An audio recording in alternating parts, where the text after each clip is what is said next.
तो राजा चित्ररथ ने शंकर पार्वती जी के सामने जाकर मां आदिशक्ति को शिव जी के नजदीक में उनके गोदी में बैठे हुए देखा।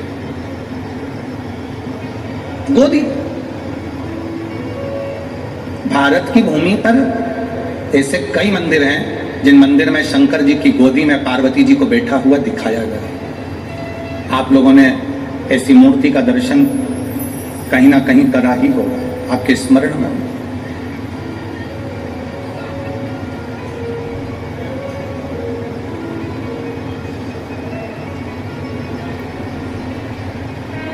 शिव जी की गोद में मां आदिशक्ति, मां दुर्गा, भवानी, मां पार्वती जी बैठी है। इस गोद में श्री कार्तिकेय जी बैठे हैं और पार्वती जी की गोद में श्री गणेश जी महाराज बैठे हैं। जरा स्मरण करिएगा, कभी यदि आपके सामने ऐसा कोई फोटो, ऐसा कोई चित्र व्हाट्सएप पर, सोशल मीडिया में आए तो इसमें संशय मत करना, इसको समझना कि शिव जी ने अपनी गोद में, भगवान शंकर ने अपनी गोद में पार्वती जी को बिठाकर रखा है और पार्वती जी की गोद में श्री गणेश जी महाराज हैं। शिव जी की दूसरी गोद में, दूसरी जंघा पर भगवान श्री षडानंद कार्तिकेय जी विराजमान। और इस दर्शन को राजा चित्ररथ ने देख लिया। राजा चित्ररथ और राजा चित्ररथ ने देखा, हंसने लगा। बताओ, जगत का पालनहारा, जगत का पिता और जगत धात्री मां दुर्गा, जगत को चलाने वाला, जगत का देवता, जगत का देवाधिदेव महादेव और जगत जननी दुर्गा, ये कैसे बैठे हैं? ये बैठे कैसे? महाराज,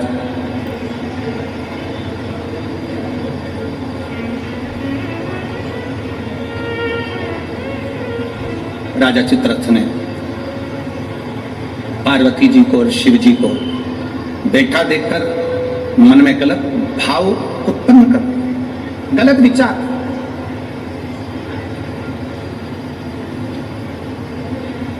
गलत सोच। किसी किसी को पूजन करते समय भी गलत गलत विचार आते हैं। किसी किसी को मंदिर जाते समय गलत गलत विचार आते हैं। किसी किसी को मंदिर में पूजन करते करते गलत गलत विचार आते हैं। किसी किसी को पूजन करते समय गंदगी दिखती है, गलत विचार आते हैं। स्त्री के बारे में, पुरुष के बारे में, उसकी अवस्था के बारे में, उसके नग्न स्वरूप के बारे में, उसकी चित्त वृत्ति में गलत गलत दृष्टियां आने लगती हैं। गंदा भोजन उसकी दृष्टि में आता है जब वो पूजन करने बैठता है, भजन करने बैठता है। कई लोग हैं ऐसे, और जिनकी भी दृष्टि में इस तरह की अगर बातें आ रही हैं कि मैं पूजन करने बैठी हूँ, मेरी गलत सोच हो रही है, गलत विचार आ रहे हैं, इस चक्कर में वो पूजन करना बंद कर देती है, इस चक्कर में पूजन करना बंद कर देता है, मंदिर जाना बंद कर देता है कि मैं मंदिर जाऊंगा, गलत सोचने में आएगा, गलत दृष्टि में आएगा। गलत कर नहीं रहा है। ना उसने किसी स्त्री को गलत दृष्टि से देखा, ना उसने कभी किसी पुरुष को गलत दृष्टि से देखा, ना उसने कभी मांसाहार करा, ना कभी उसने मदिरापान करा, ना कभी उसने गलत काम किया। उसके बाद भी वो पूजन करने बैठा, वो अच्छी जगह पर बैठा और उसकी दृष्टि में गलत विचार आने लगे। कहीं मांस दिख रहा है, कहीं मदिरा दिख रही है, कोई स्त्री दिख रही है, कोई पुरुष दिख रहा है, कोई वस्त्र विहीन दिख रहा है, कोई ऐसा दिख रहा है, कोई गलत कृत्य में दिख रहा है। उसके विचार दृष्टि में वो आ रहा है। और कई बार लोग परेशान हो जाते हैं कि गुरुजी ऐसा क्यों हो रहा है? हम तो अच्छा करने के लिए गए, हम तो मंदिर गए, हम तो भगवान के भजन करने के लिए गए, हम तो स्मरण करने के लिए गए, फिर हमारी चित्त वृत्ति में ये कैसे आ रहा है? हमारी सोच में ये कैसे आ रहा है? हमारे विचार में ये कैसे आ रहा है?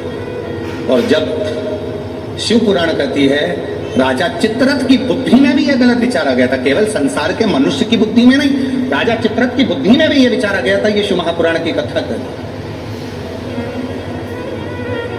गलत विचार करना क्या है? जब व्यक्ति को ऐसे गलत विचार आने लगे पूजन के समय पर, अच्छी जगह पर, ये गलत गलत विचार आप गलत कर नहीं रहे हो, आप मांसाहार नहीं कर रहे हो, आप किसी स्त्री को गलत नहीं देख रहे हो, आप किसी पुरुष को गलत नहीं देख रहे हो, आप किसी मदिरा की दुकान पर नहीं गए हो, पर आपकी विचार धारणा में अगर ये चीजें पूजन करते समय, भजन करते समय, अर्चना करते समय, मंदिर जाते समय, मंदिर में बैठते समय, मंदिर में उपवास करते समय तुम्हारी बुद्धि में अगर ये चीजें आ रही हैं, मन में अगर ये चीजें पाठ करते करते भी अगर आ रही हैं, तो समझ लेना कि आपके ऊपर कहीं ना कहीं किसी ना किसी रूप में कोई अन्न किसी के घर का ऐसा खा लिया है जिसके कारण तुम्हारी बुद्धि थोड़ी सी भ्रष्ट हुई है। उसको सुधारें कैसे, उसको संवारें कैसे? अब किसी ने यही प्रसंग को सुनकर कहा, गुरुजी अगर किसी के घर का अन्न खाया है तो अन्न खाने के बाद तो वो पच गया, पचने के बाद वो गंदगी में निकल भी गया। अब तो 1 साल हो गया, 2 साल हो गया, 1.5 साल हो गया, 6 महीना हो गया, तो भी वही विचार आ रहा है। तो हमारा निवेदन है, भोजन करने के बाद भोजन पच जाता है, भोजन करने के बाद भोजन समाप्त भी हो जाता है, पर उस भोजन से जो रक्त की 4 बूंदें बनती हैं वो इस शरीर में दिन रात तुम्हारे मरते दम तक दौड़ती रहती है, शरीर में वो रक्त की बूंद चलती रहती है। इसलिए विचार 1 साल, 2 साल, 4 साल, 6 साल, 15 साल ऐसे चलते रहते हैं। उस विचारों को, गलत सोच को, गलत विचारों को, गलत दृष्टि को समाप्त कैसे करें?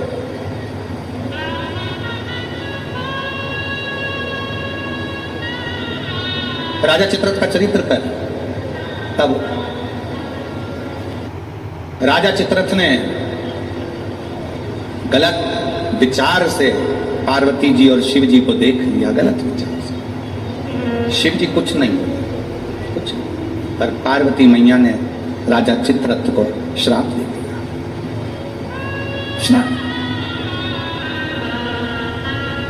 तो शिव जी का इतना बड़ा उपासक होकर, शंकर भगवान का इतना बड़ा भजन करने वाला, इतना भक्ति में डूबने वाला, इतना स्मरण करने वाला राजा चित्ररथ, तू शिव जी का इतना उपासक होने के बाद भी तूने माता और पिता को गलत भाव से देखा है, इसलिए तुझे असुर बनकर जन्म लेना पड़ा, राक्षस बनकर। फिर वो चित्ररथ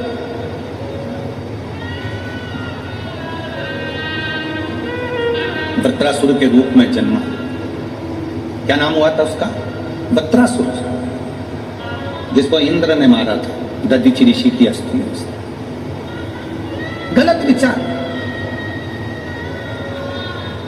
क्या करा जाए? राजा चित्ररथ को जब श्राप लग गया असुर बनने का, राक्षस बनने का, तो रात जोड़कर शिवजी से पूछा, मेरी मुक्ति का साधन बताओ। शंकर भगवान नहीं बोले। चित्ररथ तुम रुका जी के पास गया, तब तुम रुका जी जो वक्ता है, तुम रुका जी जो कथा कह रहे हैं, तुम रुका जी जो भगवान शिव का गुणगान कर रहे हैं, वो तुम रुका जी ने कहा, चित्ररथ एक काम कर, कामधेनु गाय का दूध का घृत ला और उस घृत से तो शिव का अभिषेक कर, शंकर का अभिषेक।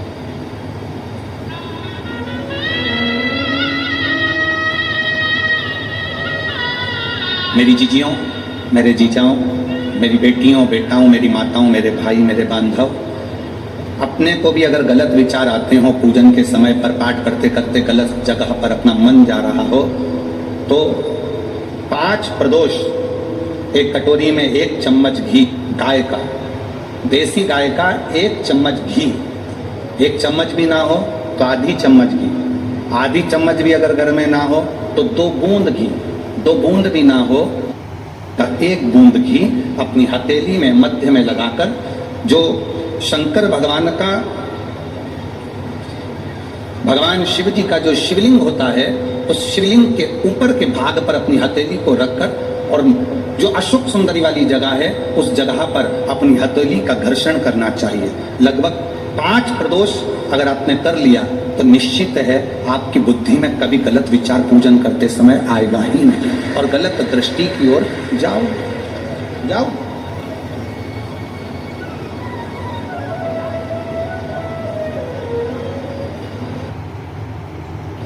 गाय, देसी गौ माता का घृत जीवन को एक आनंदता देता है, आनंद।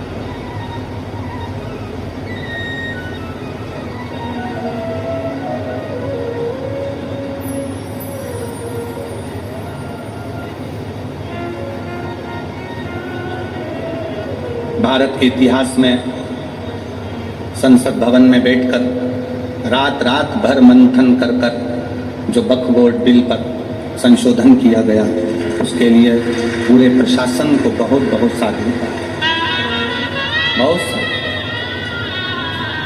अब ये सब होने के बाद एक संसद में एक बात और पारित हो जाए कि गौ माता की हत्या बंद हो जाए, इससे बढ़कर कोई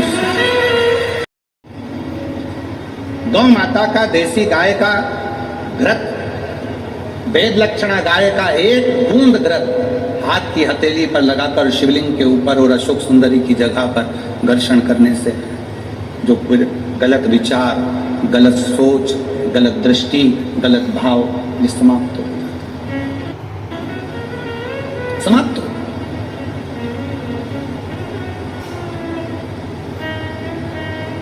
जिसने दिल से शिव की आराधना, राजा चित्ररथ ने पूछा है,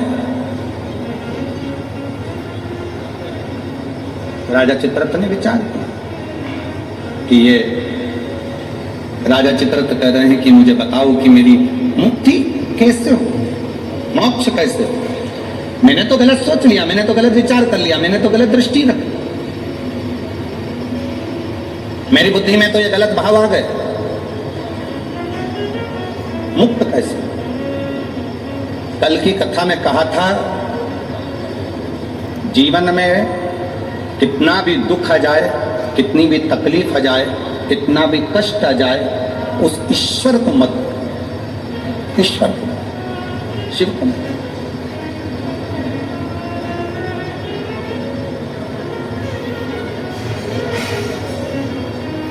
उसको हर पल याद करते, उसको हर क्षण स्मरण करते, हर वो भोले रे तेरे बिना भी क्या जीना, ओ बाबा रे तेरे बिना भी क्या जीना। फूलों की गलियों में, काशी की गलियों में, फूलों की गलियों में, काशी की गलियों में, तेरे बिना कुछ कहीं ना, तेरे बिना भी क्या जीना, ओ बाबा रे तेरे बिना भी क्या जीना, ओ शंभू रे तेरे बिना भी क्या जीना। फूलों की कलियों में, काशी की गलियों में, फूलों की गलियों में, काशी की गलियों में, तेरे बिना कुछ नहीं ना, तेरे बिना भी क्या जीना, ओ बाबा रे तेरे बिना भी क्या जीना, ओ शंभू रे तेरे बिना भी क्या जीना। उस शिव की हर पल याद करते हो, हर घड़ी।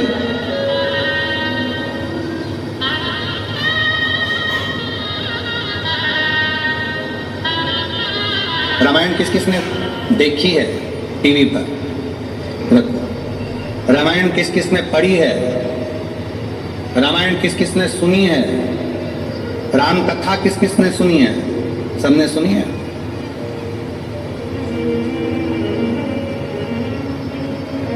राम जी पर ऐसा कौन सा दुख था जो नहीं आया?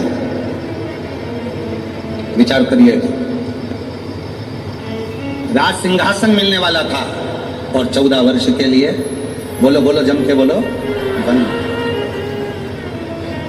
आप कहते हो थोड़ा सा दुख आ गया, मेरी दुकान नहीं चल रही, मेरी नौकरी नहीं लग रही, मेरी सर्विस नहीं लग रही, मैंने इतनी मेहनत करी, सफलता नहीं मिल रही। अरे जिसके पास में सिंहासन आने वाला था रात की रात, उसको 14 वर्ष के लिए वन जाना पड़ जाता है। 14 वर्ष के लिए कितना बड़ा दुख होगा, जरा याद करिएगा। 14 वर्ष के लिए वन के लिए निकलते हैं और थोड़े समय के बाद सूचना मिल जाती है कि पिता शांत हो जाते हैं।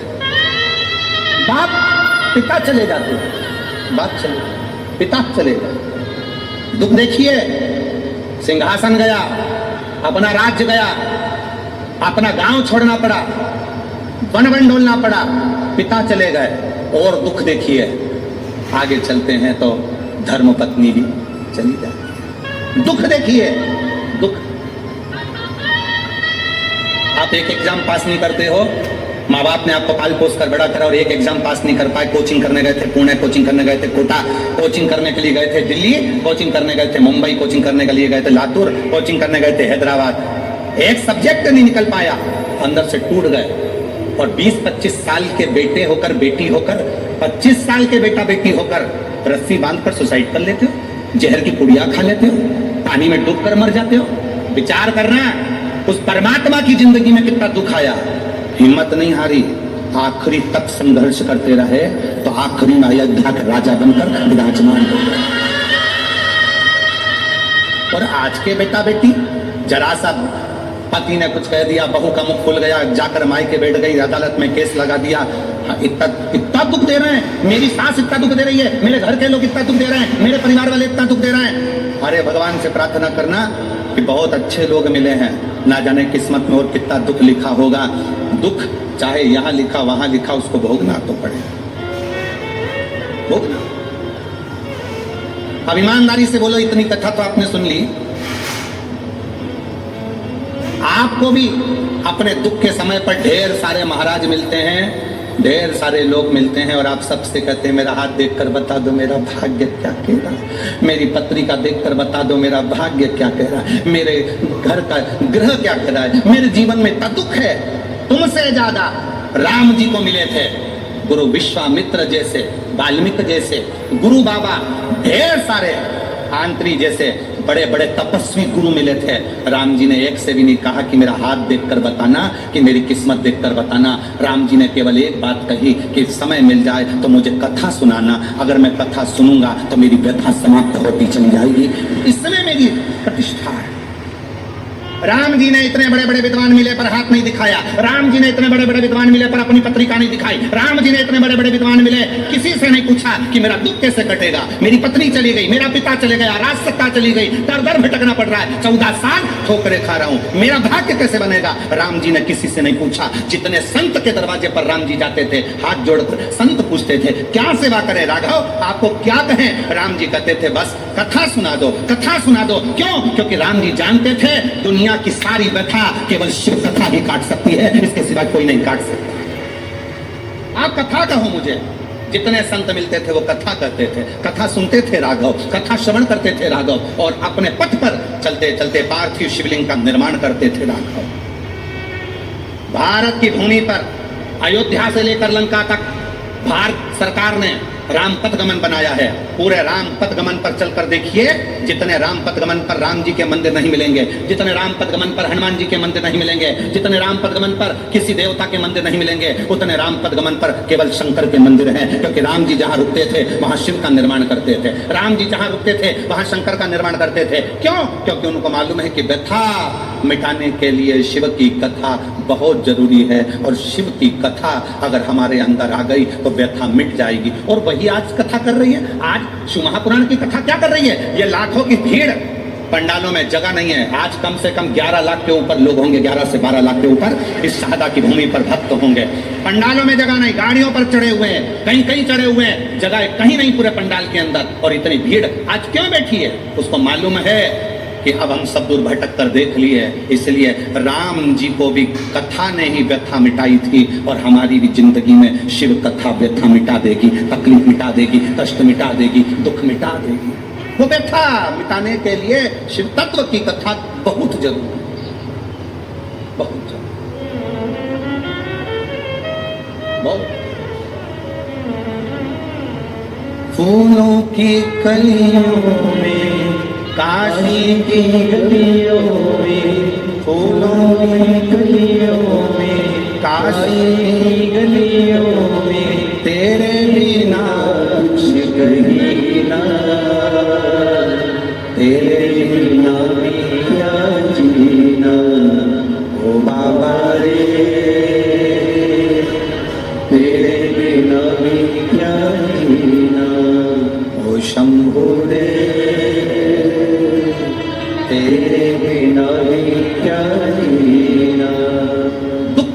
जीवन में नहीं आता। अच्छी दुकान चलते चलते बंद हो जाती है, फैक्ट्री चलते बंद हो जाती है, व्यापार चलते बंद हो जाता है, परिवार टूटने की कतार पर जाता है, भाई भाई का द्रोही हो जाता है, परिवार नाते रिश्ते कुटुंब कबीले सब पूरे होते चले जाते हैं। जब दुख आता है सब साथ छोड़ जाते हैं। उस दुख में ये विचार मत करना कि मुझे सुसाइड करना है, मरना है, या ये करना है या वो करना है। नहीं, दुख का सामना करना। पढ़ो। जितने मेरे बेटा बेटी बैठे हैं उनसे निवेदन है, मेरी बहनों से, मेरी जीजियों से, मेरी बेटियों से खूब पढ़ाई करो। तुम्हारे पापा ने, तुम्हारी मम्मी ने तुम्हारे से बहुत आस लगाई। घर के लोग तो मना कर रहे थे कि बेटी को बाहर मत भेजो, पर तुम्हारे पापा ने जिद कर माँ भी मना कर रही थी मत भेजो, आज का माहौल ठीक नहीं है। पर एक बाप का बेटी पर भरोसा कितना होता है कि अपनी बेटी को बाहर गांव पढ़ने के लिए भेज देता है। अपने बाप के, अपने पिता के, अपने पापा के भरोसे को टूटने मत देना मेरी बेटी।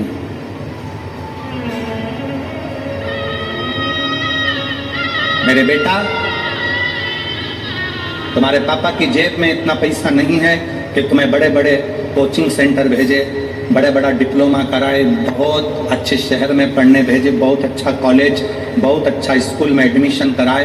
तुम्हारे पापा की जेब में इतना पैसा नहीं है। पर मेरे बेटाओं, याद रखना, तुम्हारा पापा ना जाने कहां से मेहनत कर कर तुम्हारा पिता ला ला कर तुमको पढ़ा रहा है, तुम्हें मंजिल तक पहुंचा रहा है। वो खुद नहीं पढ़ पाया, खुद आगे नहीं बढ़ पाया, पर अपने बेटे से उसको बहुत आस लगी है। इसलिए बेटा याद रखना, खड़े होना तो सनातन धर्म की लाइन में खड़े होना, खड़े होना तो शिवालय की लाइन में खड़े होना, किसी दारू की दुकान पर मत खड़े होना।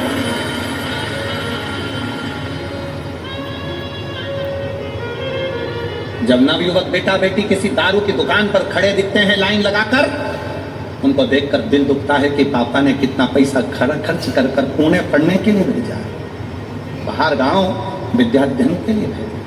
थोड़ा सा आप सियोर वाले महाराज का कहना मत मानो, पर अपने पापा का मुख तो देखो।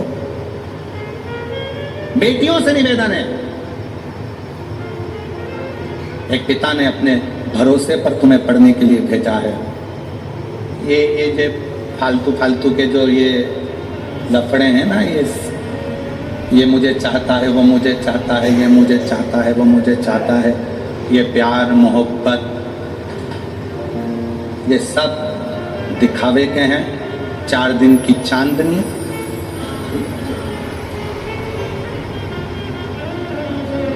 जो कहता है मैं तुझे रानी बना कर रखूंगा, घर लाते सी नौकरानी बना देता है। इसलिए सावधान,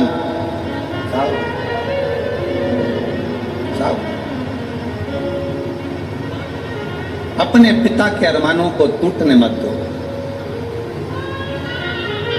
किसी आड़े तेड़े नत्थु खेरे की ओर तुम्हारी दृष्टि ना जाए।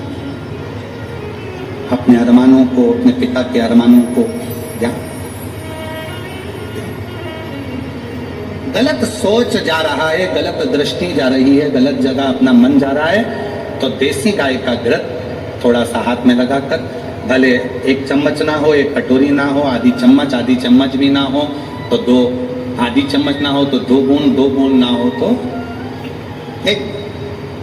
जैसे संत कहते हैं ना, 24 घंटा भजन करो, 24 घंटा नहीं कर पाओ तो 12 घंटा करो, 12 घंटा भजन नहीं कर सकते तो 6 घंटा करो, 6 घंटा भजन नहीं कर सकते तो 3 घंटा करो, 3 घंटा भजन नहीं कर सकते तो 1.5 घंटा करो, 1.5 घंटा नहीं कर सकते तो 1 घंटा, 1 घंटा भगवान को याद नहीं कर सकते तो आधा घंटा करो, आधा घंटा भगवान का भजन नहीं कर सकते तो 15 मिनट, 15 मिनट नहीं कर सकते तो 5 मिनट, 5 मिनट नहीं कर सकते तो 2 मिनट, 2 मिनट भगवान का भजन नहीं कर सकते तो 1 मिनट, और 1 मिनट में भजन नहीं कर सकते तो चुल्लू भर पानी में डूब जाए।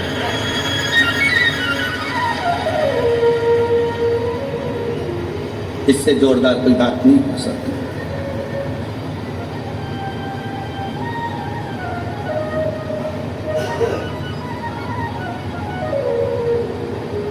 कितनी 20 दिन की तैयारी देखो आप। मैं पांडवी जी को, माननीय विधायक महोदय जी को और उनकी पूरी समिति को धन्यवाद देता हूँ, बहुत धन्यवाद। और मेरे शहादा की, मेरी जीजियों, मेरे जीजाओं, मेरी बेटियों, मेरे बेटाओं और शहादा के आसपास के जितने भाई बहन जिन्होंने पानी पिलाया, जिन्होंने घर से शरबत बना कर लाए शरबत पिलाया, रसना घोल कर लाए रसना पिलाया, घर से खिचड़ी बना कर लाए खिचड़ी खिलाई। यहाँ तो विधायक जी ने, समिति ने भोजन की बहुत अच्छी व्यवस्था करी, पर साथ में कोई टॉफी, कोई बिस्कुट, कोई चॉकलेट, कोई कुछ खिलाते रहे पूरे पंडाल में। बाहर भी कल का नजारा आप अगर देखते ना, कल रात को कौन आए थे आप लोग? कौन आए थे सब। कल रात का नजारा देखते तो ये सोचते ही अपना सादा है कि और कहीं आ गए। रात का नजारा, इधर ट्रैफिक जाम, उधर ट्रैफिक जाम, उधर ट्रैफिक जाम, और डीजे, बैंड बाजे और माताएं हरिओम में ओम समाया है और मेरा भोला सादा में आया, और चलने दो, नाचना और कूदना, और भोजन बांटने वाले भोजन बांट रहे, पानी वाले पानी, बिस्कुट वाले बिस्कुट। ऐसा लग रहा जैसे शंकर जी की बारात आई और हिमालय राज स्वागत करने में लगा हुआ है। हिमालय राज स्वागत करने सब अलमस्त होकर खूब। जो अकड़ में नहीं आए, कई लोग ऐसे थे जो एक दिन भी आकर दर्शन नहीं कर पाए। समय नहीं मिला गुरुजी, समय नहीं मिला, समय नहीं मिला।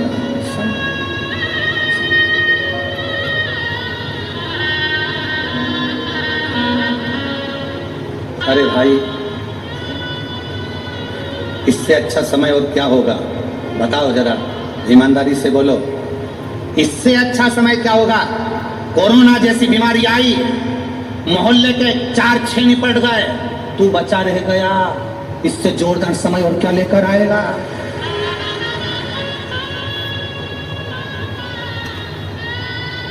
तू बचा रह गया, और जिसमें बीमारी थी, शुगर थी, बीपी था, थायराइड था, सब बीमारी थी, और चाहता तो कोरोना तुझे चिपक जाता, पर शंकर जी ने कहा रहने दे, सादा में कथा सुनेगा, काम माथा बच्ची करे इसके लाके, रहने दे इसके नीचे। और उसके बाद भी क्या समय नहीं मिला, तो भगवान ने भी कह दिया ठीक है।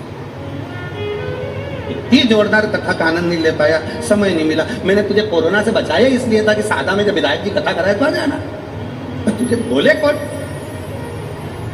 अरे भाई, मौका मिले, क्रिकेटर भी इंतजार करता रहता है कि बस ऐसी गेंद आने दो, ऐसा छक्का लगाऊंगा कि बाउंड्री पार। इंतजार करता है क्रिकेटर भी। ये बल्ला लेकर खड़ा है, और पीछे वाला विकेट कीपर जो पीछे खड़ा है बिल्कुल नजदीक में, पूरी फील्ड में बल्ले वाले को टेंशन किसी से नहीं रहता, पास वाले से रहता है। उसी तरह सावधान, तुम्हें बर्बाद करने वाला कोई दूसरा नहीं होगा, तुम्हारे पास वाला ही होगा।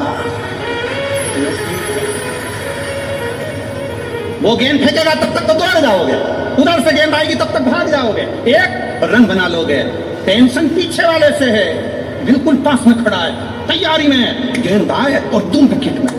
बस ऐसे संसार के कई लोग इंतजार कर रहे हैं। खूब उड़ रहा है, खूब आगे बढ़ रहा है, गिरने का विकेट, और इंतजार करते हैं रिश्ते नाते कुटुंब कबीले, एक बार डाउन में आ, ऐसी उड़ाऊंगा कि डीजे भी हल्के पड़ जाएंगे और सारे मोहल्ले में ढूंढी पीट जाऊंगा। वो तो ऐसा था। कहां? इसलिए हर दिन, प्रत्येक दिन आपके लिए अच्छा है। ये मत सोचो कि दान मुझे कल करना है, भजन मुझे कल करना है, परसों करना है, कल कभी नहीं आता। इसलिए आज का जो दिन है वो बड़ा सुंदर दिन है। दान भी करो, भजन भी करो, कीर्तन भी करो, स्मरण भी करो, भोजन भी करो। अभी अपने दांत अच्छे हैं, सोफा सेट पूरा अच्छा है, तो चने गुड़ सब खाओ। मक्का की रोटी, ज्वार की रोटी, बाजरा की रोटी हमारे अग्रवाल जी ने रोज खवाई।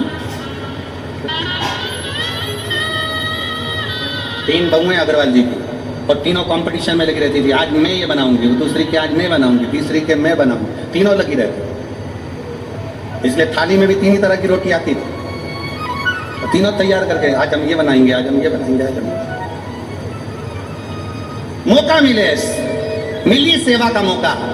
पूरे शहादा की एक जीजियों ने, शहादा के एक बेटे ने धूप में खड़े होकर सेवा करी। और मैं शहादा क्षेत्र के इस जिले नंदुरबार के collector, SP, SSP, IG, commissioner, यहाँ के तहसीलदार, यहाँ के जज महोदय, यहाँ के पीआई, यहाँ के थानेदार, यहाँ का एक कांस्टेबल, एक चिकित्सा विभाग, सबको धन्यवाद देता हूँ कि आपने अपनी जी और जान लगा दी इसका। आप आपने अपनी जी और जान लगा दी इस पूरी कथा में। रात दिन धूप में खड़े होकर सेवा करिए, खूब सेवा करिए, और सेवा का फल खाली नहीं जाएगा। जितना इनको मिलेगा उतना की उतना ही सेवा करने वाले उन कांस्टेबलों को भी प्राप्त होगा, चिकित्सा विभाग को भी प्राप्त होगा। ये आपकी मेहनत है, ये आपका परिश्रम है। और खाली ना जाता कोई दर से तुम्हारे, खाली ना जाता कोई दर से तुम्हारे, खड़ी हो गई मारे फसाए, अपने देश लगा लो राजा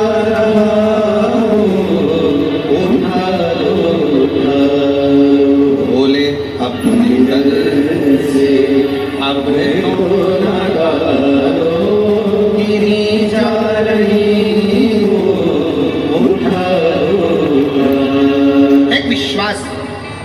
चित्ररथ ने पूछा, शिव महापुराण की कथा कहती है, राजा चित्ररथ का चरित्र कहता है, मैंने गलत दृष्टि से सोच लिया, मैंने गलत दृष्टि से विचार कर लिया, मैंने गलत दृष्टि से देख लिया, इसलिए अब मैं कैसे शिव को रिझाऊं, मुझसे पाप हो गया, पाप कर्म हो गया। कथा में कहा था, इतना बड़ा भी पाप कर्म हो जाए तो भी शंकर के मंदिर जाना मत छोड़ो, श्री शिवाय नमस्तुभ्यम बोलना मत छोड़ो, अपने दरवाजे पर भी स्टिकर चिपका दो। कौन सा? श्री शिवाय नमस्तुभ्यम। हो सकता है कि मेरी जिंदगी में मैंने बहुत पाप किया हो, गलत कृत्य किया हो, पर ये घर तेरा है। गाड़ी पर लिखा दिया श्री शिवाय नमस्तुभ्यम, ये गाड़ी तेरी है, मेरा नहीं। अपना नाम लिखोगे तो वो तो कहीं पर भी छूट जाएगा। लोगों ने लिख दिया अपना खुद का नाम कमला फार्म हाउस, फिर लिख दिया बिमला निवास, शादी करी तो अंगूठी में लिख दिया वी, गले में पेंडल बनवाया तो उस पे लिख दिया के कमला, मेला घूमने गई तो हाथ पे लिखवाया कमला बाई, लिख दिया। हम मरी, शरीर भी आई, पेंडल भी आई, अंगूठी भी आई, फार्म हाउस भी आई, कुछ भी लेकर नहीं गए। तो जिसका नाम था उसका लिख दो, हरि विठ्ठल का है, विठ्ठल का ही रहेगा, राम का है, राम का रहेगा, कृष्ण का है, कृष्ण का रहेगा, शंकर का है, शंकर का रहेगा। मेरा अपना कुछ नहीं,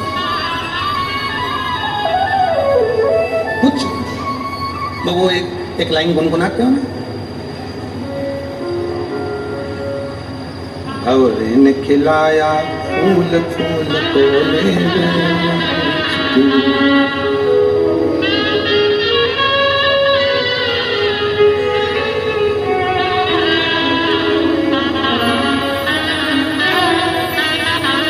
उड़ गया, शरीर गया, सब पड़ा की पड़ा रह गया। भंवरे ने खिलाया फूल भंवरे को कहना ना भूल, भूल तेरा हो गया इधर। भंवरे ने खिलाया ये सब पढ़ा रहा, संसार छूट गया। तो लाइन पर ध्यान दें, भंवरे तू कहना ना भूल, भूल तेरा हो गया। भंवरे ने खिलाया संसार सागर में आए थे, फूल खिला था, समय पूर्ण हुआ, फूल लेकर चले गया। जितनी फूल की सुगंध थी संसार सागर में दे सकते थे, दे दो। मक्खी देखी है? अरे बोलो तो जम के, मक्खी देखी है? अच्छी जम के बोलो, देखी है? अच्छा, शक्कर पर बैठती है ना, गुड़ पर बैठती है, मिठाई पर बैठती है ना, रात के समय पर शक्कर का डिब्बा खोल कर रख दो, रात के समय पर गुड़ का डिब्बा खोल कर रख दो, रात के समय पर गुलाब जामुन खोल के रख दो, रात के समय पर रसगुल्ला खोल के रख दो, मक्खी आएगी नहीं। मक्खी बहुत समझदार होती है, रात में मक्खी कभी नहीं आती, दिन में आती है। इसलिए मक्खी दिन में शक्कर के डब्बे के पास आती है, मक्खी दिन में गुड़ के पास आती है, पर मक्खी रात में नहीं आती। और यही शिव महापुराण की कथा कहती है, जब आपके दिन अच्छे होते हैं तो कोई तुम्हारे दरवाजे पर हाथ फैलाने आता है, अंधेरे में कोई नहीं आता। जब बुरे दिन होते हैं तब कोई नहीं, कौन आए? मक्खी दिन में आती है, शक्कर खाने मक्खी दिन में आती है, गुड़ खाने रात के समय डब्बा खोल के रख दो, मक्खी नहीं आएगी। आपके अच्छे दिन है तो लोग आएंगे, काका जी हमारे को जरा बेटे की फीस जमा करना है, भैया भूख लगी है, दादा प्यास लगी है। आपके दिन है इसलिए आ रहे हैं। आपके दिन नहीं होंगे ना, रात होगी ना, कोई नहीं आएगा। जब आपके पास में कुछ नहीं होगा, कौन मांगने आएगा? कौन रिश्तेदार, कौन नातेदार, कौन कुटुंब, कौन मोहल्ला, कौन आएगा? दिन है तो लोग आ रहे हैं। अगर आज कोई तुम्हारे को कुछ कह रहा है, सुनो, क्योंकि आज आपका दिन है। कोई आपसे मांग रहा है तो समझ लेना कि आज आपका दिन है, कि लोग आपसे मांग रहे हैं। मक्खी दिन में आती है, रात में नहीं। उसी तरह अपने भी अगर कुछ मांगने आते हैं ना, जब तुम्हारे पास कुछ होता है तो आते हैं, नहीं तो कौन आएगा, किसके आएगा? राजा चित्ररथ, और राजा चित्ररथ ने हाथ जोड़कर प्रार्थना करी, मेरी गति सुधार, गलती हो गई, इस गलती को कैसे सुधार? कहा एक दिन भूलवश, यदि भूलवश बेल पत्र के वृक्ष की मिट्टी मस्तक चढ़ जाएगी, उस दिन तेरी गति सवर जाएगी, गति सवर, तेरा दुख समाप्त, दुख। महाराज शिव कथा कह रही है, भगवान शंकर का चरित्र कर रहा है, शिव पुराण कह रही है। बृहस्पति बाबा का अपमान इंद्र की सभा में हो गया। देवगुरु बृहस्पति का अपमान।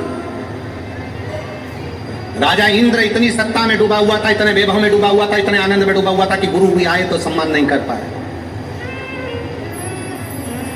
और जगत का जितना गुरु है वो शिव का एक रूप है। जगत में जितने माता पिता हैं वो शिव का एक रूप है। जगत में जितने बच्चे हैं वो शिव का एक रूप है। जगत में जितने जीव हैं सब शिव का एक रूप है, सब शिव का।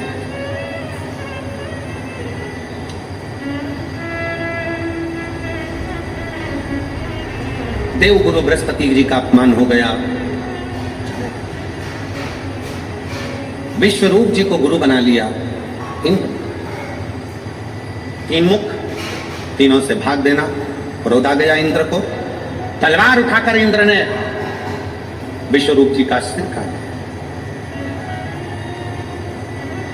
ब्राह्मण हत्या माथे चढ़ गई। उस ब्राह्मण की हत्या को क्या करूं?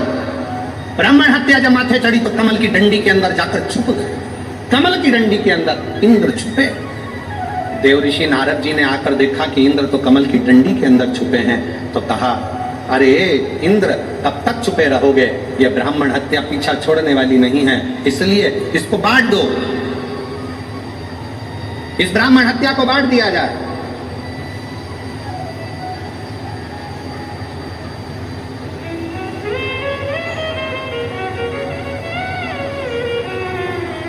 पाप कैसे बंटता है? पाप को बांटते कैसे? एक समझने वाला प्रसंग है। पाप को कैसे बांटा जाता है? इस ब्राह्मण हत्या को बांटो, पाप बांटा कैसे जाए? शिव महापुराण का एक संवाद आता है।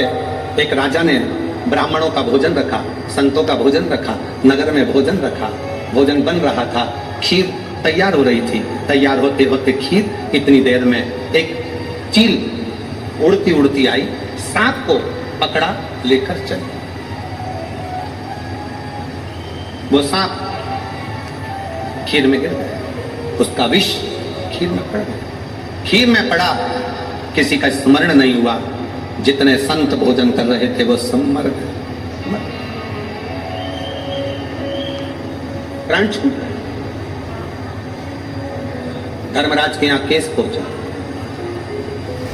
और धर्मराज के यहाँ पर बात पहुंची। धर्मराज जी से पूछा गया, बताओ इतने सारे संत और ब्राह्मण मरे हैं, इनका पाप किसके माथे पर दोगे?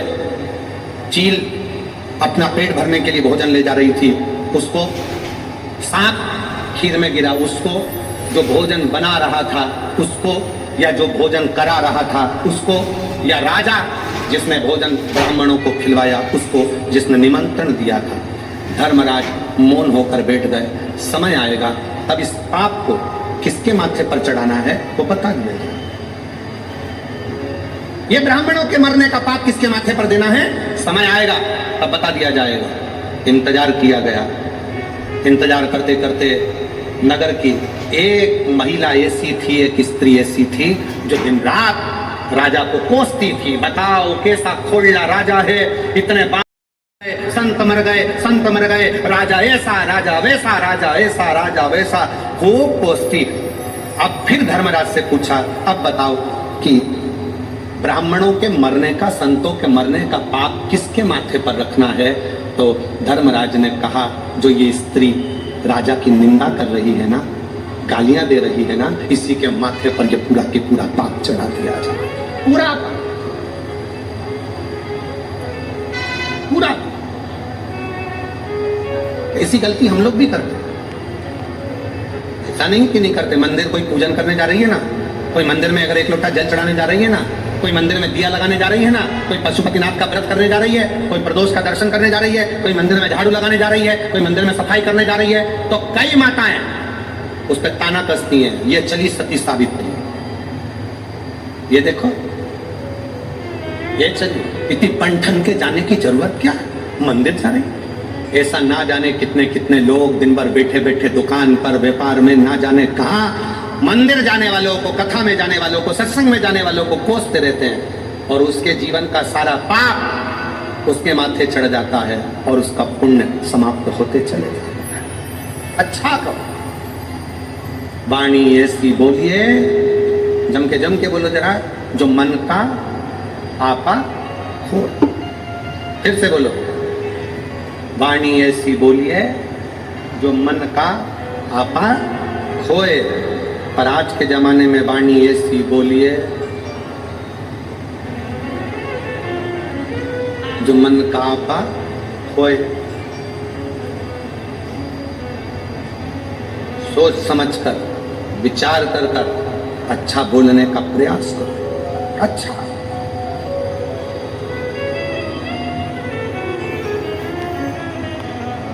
इंद्र पूछ रहे हैं भगवान नारद जी से, बताओ इस ब्राह्मण हत्या को कहां बांटा जाए, इस ब्राह्मण की हत्या को कहां बांटे? उत्तर दो।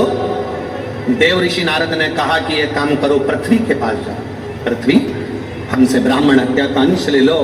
पृथ्वी ने ब्राह्मण हत्या का अंश लिया तो पृथ्वी का बंजर भाग ब्राह्मण हत्या का अंश है। पृथ्वी पर जो वृक्ष लगते हैं, वृक्ष में जो गोंद लगती है वो ब्राह्मण हत्या का अंश है।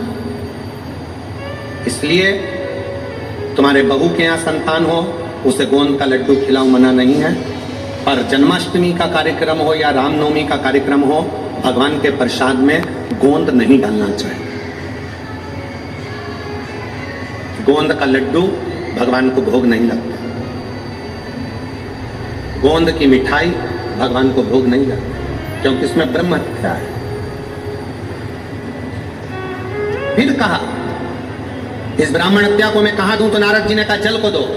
जल नारायण ने हाथ जोड़कर पूछा, क्या बात है इंद्रदेव? इंद्रदेव कहते ब्राह्मण हत्या लीजिए, हम आपको कल कल करते बहाते रहेंगे। जल देव ने ब्राह्मण हत्या ले ली। जल के ऊपर का फेन ब्राह्मण हत्या का अंश। सनातन हिंदू धर्म में एक नियम पहले से चला आ रहा है, लोग उसको समझते नहीं है कि हमारे यहाँ अगर कोई संत, कोई गुरु, कोई ब्राह्मण, कोई साधु, सन्यासी, तपस्वी, साधक, उपासक जब भोजन करने के लिए आते हैं, सबसे पहले भोजन की थाली रखने से पहले पानी का गिलास भरा जाता है। क्यों भरते हैं? अगर पानी के गिलास में बुलबुला रह गया, पानी के गिलास में अगर पानी का फेन रह गया, पानी का एक बुलबुला भी अगर पानी के गिलास में रह गया, जब तक भोजन आएगा तब तक ये पानी का बुलबुला समाप्त हो जाएगा, तो भोजन करने वाले को ब्रह्म हत्या का दोष नहीं लगेगा। इसलिए जल के ऊपर जो बुलबुला होता है, जल के ऊपर जो फैन होता है, जल के ऊपर जो फैन रहता है, ये ब्रह्म हत्या का दोष है, ब्रह्म हत्या। फिर तीसरा, अग्नि को दिया, हे अग्निदेव, आप हमसे ब्राह्मण हत्या का दोष ले लो। अग्नि ने पूछा क्यों? तो कहा हम आपको निरंतर प्रज्वलित रखेंगे। अग्नि ने ब्राह्मण हत्या का अंश लिया। अग्नि की जो नीली लपट रहती है, अग्नि की जो पीली लपट है, पीले कलर की जो लो है, वो देव भाग है। और यज्ञ करते समय जब ब्राह्मण यज्ञ करवाते हैं, प्राण प्रतिष्ठा करवाते हैं, बड़े बड़े हवन करवाते हैं, तो आपने ब्राह्मणों को देखा होगा आहुतियां छोड़वाते हैं। आहुतियां छोड़ते समय ओम ब्रह्मवे स्वाहा, नारायणाय स्वाहा, स्वाहा स्वाहा स्वाहा, इतने लोग जब आहुतियां देते हैं तो अग्नि की लपट बहुत ऊंची जाती है। जैसे ही अग्नि की लपट ऊंची जाती है, चतुर विद्वान अपने पास में दूध दही मिलाकर रखता है, उसमें से एक लोटा भरता है और यज्ञ अग्नि में डाल देता है। हवन करने वालों को खुशी क्या होती है, कितनी तेज आंच हो गई। पर ब्राह्मण देखता है, विद्वान देखता है, आगे अगर ज्यादा ऊंची जाएगी, उसमें नीली लपट आ जाएगी, नीली लपट आ गई तो उसमें ब्राह्मण हत्या लग जाएगी, यज्ञ खंडित हो जाएगा।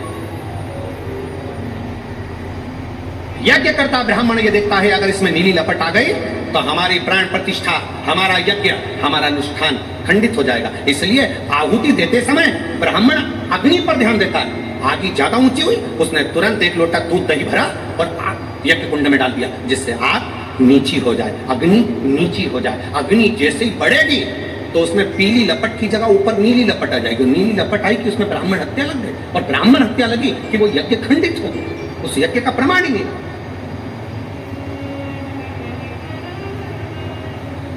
सीमित अग्नि, अग्नि को दिया ब्राह्मण हत्या का अंश। अब किसको दूं? नारद जी ने कहा एक काम करो, स्त्री को दे। स्त्री से कहा आपको हम ब्राह्मण हत्या का अंश देते हैं, आप ले लीजिए, मेरा फायदा क्या है? कहा आपको प्राण छूटने तक हम सुंदर बनाकर रखेंगे। स्त्री ने कहा ठीक है, युवान अवस्था आपकी बनाकर। स्त्री ने ब्राह्मण हत्या का अंश लिया। स्त्री का रजस्वला होना, रजोधर्म धारण करना, 5 दिन 7 दिन स्त्री जो कार्य नहीं करती है, यह रजोधर्म ब्रह्म हत्या का अंश है। 4 स्थान पर ब्राह्मण की हत्या को इंद्र ने बांट दिया। तब इंद्र कमल की डंडी से बाहर निकले, सिंहासन पर बैठने लगे। तब दृष्टा बाबा ने यज्ञ कर वत्रासुर को उत्पन्न करा। ये वही वत्रासुर है जो शंकर और पार्वती में भेद कर दिया था, गलत दृष्टि से देख लिया था। वत्रासुर ने शिव जी से मांगा था, प्रभु मेरा कल्याण कैसे होगा? कहा दधीचि ऋषि जो मेरे उपासक हैं, जिनका बेटा पिपलाद जनमानस का कल्याण करेगा, वो दधीचि ऋषि मेरे सिवा किसी को नहीं भजे। उन दधीचि ऋषि की अस्थियां, हड्डियां तुम्हारे शरीर पर लगेगी और तुम्हारा कल्याण हो जाएगा। वत्रासुर के साथ में इंद्र का युद्ध हुआ। इंद्र हारने लगे, गुरु जी के पास गए। गुरुदेव बताओ नारद जी किससे युद्ध लड़ूं, कैसे लड़ूं, कैसे जीतूंगा? कहा दधीचि ऋषि के पास जाओ, दधीचि बाबा से अस्थियां मांगो। भारत की भूमि के वो संत दधीचि ऋषि जिन्होंने बिना सोचे समझे अपनी अस्थियों का दान दे दिया, मांस पूरा खत्म हो गया, हड्डी हड्डी दधीचि ऋषि को दे दी। दधीचि ऋषि ने इंद्र को दे दी। इंद्र ने विश्वकर्मा जी को बुलाकर शस्त्र बनवाए। उस शस्त्र से वत्रासुर के साथ में युद्ध हुआ। दधीचि ऋषि की हड्डी का स्पर्श, दधीचि ऋषि की हड्डी का स्पर्श, एक शिव भक्त की हड्डी का स्पर्श जब वत्रासुर जैसे असुर को हो जाता है, तो वत्रासुर भी अपने प्राण त्याग कर शंकर के ध्यान में कैलाश में जाकर विराजमान हो जाता है। कैलाश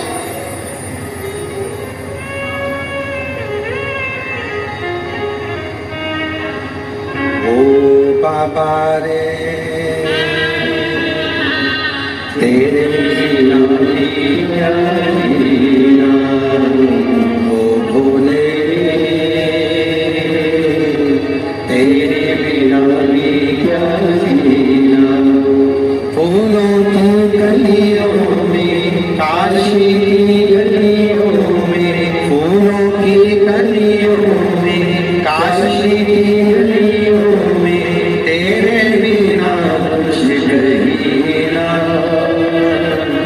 तेरे बिना भी क्या जीना, ओ भोले रे तेरे बिना भी क्या